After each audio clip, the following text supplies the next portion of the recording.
My character's name is Arzt Turnenkopf. He was a German doctor who moved to the United States, specifically Philadelphia, in order to generate more profit for his doctor's clinic.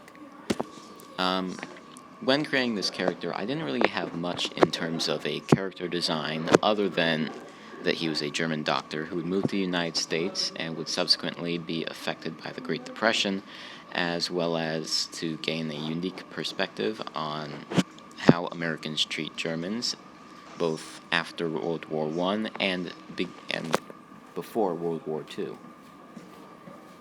Other than that, I didn't really have much of a plan for the story itself. I was mostly writing by the seat of my pants, but I still think that I did a good job on it. I think I was able to incorporate a lot of good SFI concerning the 1920s, Great Depression, the Lindbergh baby, that kind of thing.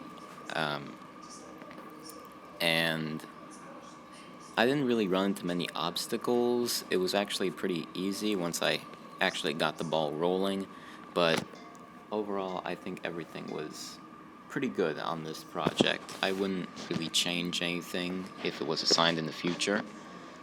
And so I think that's pretty much it. So without further ado, here's my favorite entry from his journals. The last time I wrote in this journal, I vowed to join the United States Army in the fight against Germany. So that was 3 years ago. It's now 1939, and whether I wanted to or not, I was officially drafted into the military as a member of the infantry. One may ask me, if they happen to read this, why I didn't try to become an army doctor. The answer is simple. There are women and men out there much more deserving of the role of helping the sick and wounded than me, a coward who couldn't even stand to maintain a good relationship with his only employee. I would rather die than do something I didn't feel I was worthy of, and if I felt like I was worthy of carrying the name of doctor after everything that I had gone through and weakly submitted to, then I would not be here training for the inevitable. As I sit here on an uncomfortable bunk bed, writing on the final pages of this book, I think back to the talk I had with Miss Pelactus about religion and God.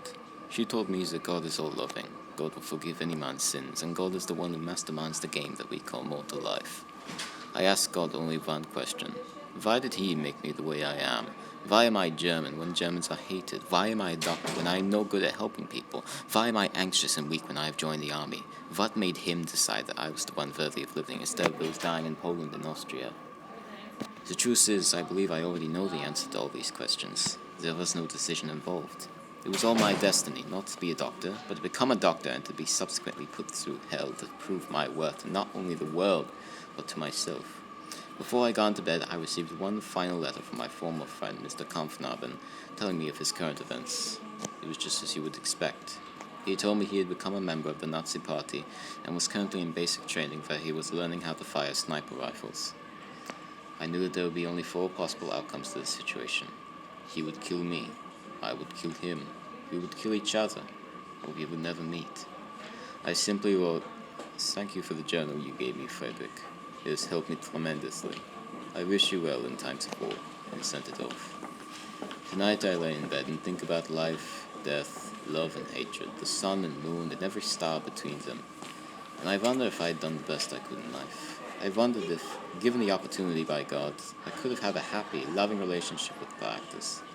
I could have kept my business, and I could have had a better life than I have now. I'd look out my small slit of a window in the wall next to me, and I see the stars lined up in a row, pointing off to the horizon.